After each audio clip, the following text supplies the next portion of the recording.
Part में मैं teaching aptitude की बात करने जा रही हूँ। पिछले में हमने देखा है कि टीचिंग एटीट्यूड, शिक्षण अभिवृत्ति जो है उसके अर्थ क्या है, परिभाषाएं क्या है, उसकी विशेषताएं क्या है और उसके प्रकार क्या है। और इसी तरह से हम देखेंगे अब अभिरुचि को, उसके अर्थ क्या है, परिभाषाएं क्या है, उसके प्रकार क्या है, उसकी विशेषताएं क्या है। तो चलिए हम बिना किसी देरी के अपने वीडियो को शुरू करते हैं। अभिरुचि, एप्टीट्यूड, इसके मीनिंग और डेफिनेशन को हम देखते हैं। अभिरुचि किसी एक क्षेत्र या समूह में व्यक्ति की कार्यकुशलता की विशिष्ट योग्यता या विशिष्ट क्षमता होती है। अभिरुचि के संबंध में वैज्ञानिकों में जो है वो मतभेद है। फिर भी इस संबंध में दो विचारधाराएं जो है वो प्रचलित है अभी। पहला है अभिरुचि जन्मजात या अर्जित है, जबकि दूसरा है अभिरुचि एक गुण है या बहुत से गुणों का सम्मिलित जो है वो प्रभाव है। कुछ प्रमुख शिक्षा शास्त्रियों द्वारा जो अभिरुचि के संदर्भ में परिभाषाएं दी गई है उनको मैं आप लोगों के सामने रख रही हूँ, तो उसको ध्यान से देखिए। बर्किंघम के अनुसार अभिरुचि किसी व्यक्ति के प्रशिक्षण के पश्चात उसके ज्ञान, दक्षता या प्रतिक्रियाओं को सीखने की योग्यता है। फ्रीमैन के अनुसार प्रशिक्षण द्वारा व्यक्ति को प्राप्त विशिष्ट ज्ञान, कौशल, संगठन अनुक्रियाओं जैसे किसी भाषा को बोलने की योग्यता, संगीत या यांत्रिक कार्य आदि को करने की विशेषताओं का संगठित रूप ही अभिरुचि है। इंग्लिश एवं इंग्लिश के अनुसार दी गई मात्रा में प्राप्त प्रशिक्षण के द्वारा अर्जित कुशलता अभिरुचि कहलाती है। वही हम स्किनर की बात करते हैं। तो स्किनर के अनुसार विशेष कौशल, ज्ञान और रुचियों का नाम दिया गया है। विशेष कौशल को ही ज्ञान और रुचियों का नाम दिया गया। इस प्रकार अभिरुचि किसी व्यक्ति की वर्तमान स्थिति या गुणों का वह समूह होता है जो व्यक्ति में भविष्य की योग्यताओं को प्रकट करता है। यह योग्यता जन्मजात और परिवेश युक्त दोनों ही दशाओं को दर्शाता है और इसके अंतःक्रिया पर आश्रित होता है। अतः अभिरुचि एक आंतरिक प्रेरक शक्ति के रूप में कार्य करती है। देखते हैं हम अभिरुचि के प्रकार को। जन्मजात अभिरुचि, मूल प्रवृत्ति जन्य अभिरुचियों को, मूल प्रवृत्ति जो होता है उस अभिरुचि को जो है वो जन्मजात अभिरुचि कहते हैं। जैसे खाने पीने की अभिरुचि, बच्चों के खेलने की अभिरुचि, कुछ अभिरुचि मनुष्य में जन्मजात होता है। वो उसके कहते हैं ना कि ये चीज उसके खून में है, तो वो वाली बात हो जाती है।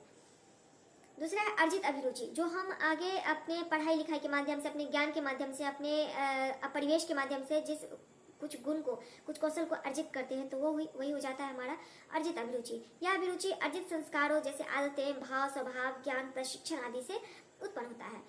व्यक्त अभिरुचि, यह वह अभिरुचि है जिसमें व्यक्ति अपने व्यवहारों, जिसको हम अपने व्यवहार से व्यक्त कर सकते हैं।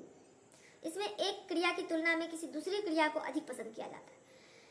प्रकट अभिरुचि, इसमें व्यक्ति स्वतः अपनी इच्छा से कोई काम करने की अभिरुचि प्रकट करता है। जिसको जो कार्य पसंद है करना, वो अपने आप ही आगे आकर उस कार्य को करने के लिए तैयार होता है, तो इसी को कहते हैं हम प्रकट अभिरुचि। आविष्कारात्मक अभिरुचि, जैसे वैसी अभिरुचि है यह जिसका ज्ञान मानक अभिरुचि आविष्कारिका के क्रियान्वयन के बाद पता चलता है। परीक्षित अभिरुचि, व्यक्ति की अभिरुचियों का ज्ञान जब किसी अभिरुचि प्रपत्र और प्रमापीकृत परीक्षण के माध्यम से प्राप्त होता है तो उसे परीक्षित अभिरुचि कहते हैं। इस प्रकार की अभिरुचि परीक्षण हेतु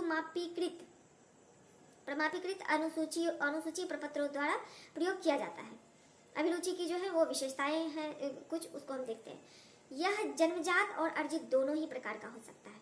दूसरा, यह व्यक्ति के व्यक्तित्व का एक आवश्यक अंग होता है। तीसरा, यह परिवेश और वंशानुक्रम दोनों ही तरह के कारकों पर प्रभाव डालता है।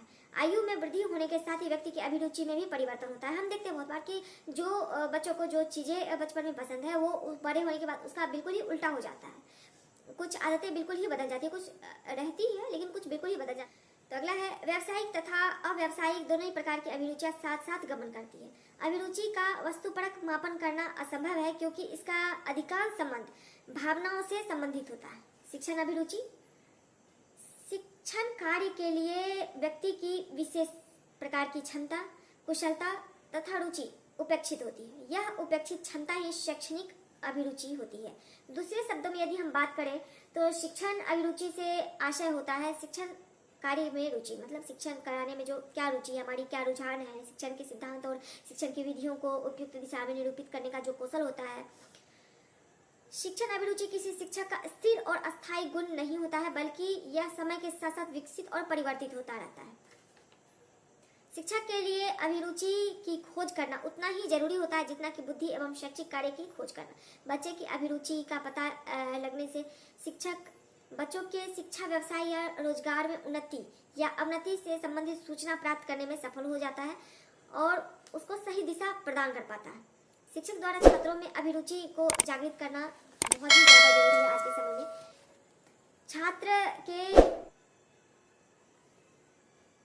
छात्र के शारीरिक एवं मानसिक स्वास्थ्य की जानकारी अध्यापक को रखना चाहिए, क्योंकि उसका स्वास्थ्य, मनोदशा, आवश्यकताएं आदि रुचि में बाधक होती है। अगर हम स्वस्थ नहीं होंगे तो बहुत सारी ऐसी रुचि जो हमें करना, बहुत सारे ऐसे कार्य जो हमें करना बहुत ज्यादा पसंद है, स्वस्थ होने के बाद उस कार्य को करने में हमारा बिल्कुल भी मन नहीं लगता है, बिल्कुल भी ध्यान नहीं जाता है। तो इसके लिए हमें स्वस्थ रहना बहुत जरूरी है। उद्देश्य की स्पष्टता होनी चाहिए जिससे छात्र उस कार्य के प्रति रुचि ले। यदि हम बताएंगे नहीं कि हम क्या करने वाले हैं, इसको करने से, इस कार्य को करने का परिणाम क्या होने वाला है, इसके क्या फायदे हैं, क्या नुकसान है, तो उसमें छात्रों की जो रुचि है वो कम हो जाएगी। शिक्षक द्वारा समय समय पर छात्रों की अभिरुचि का मापन करते रहना चाहिए। जैसे कि छात्रों की अभिरुचि किस प्रकार की है। जैसे मान लीजिए कि अभी कक्षा में हम जाते हैं तो देखते हैं कि छात्रों को सामाजिक विज्ञान पढ़ने की रुचि है, एक उदाहरण के तौर पे देखते हैं, और हम जाते हैं उसको गणित पढ़ाने लगते हैं। तो ऐसे में होता क्या है कि बच्चे ध्यान नहीं दे पाते, उचित रूप से ध्यान, हम कितना भी प्रयास कर ले बच्चों का ध्यान जो है वो भटक ही जाता है।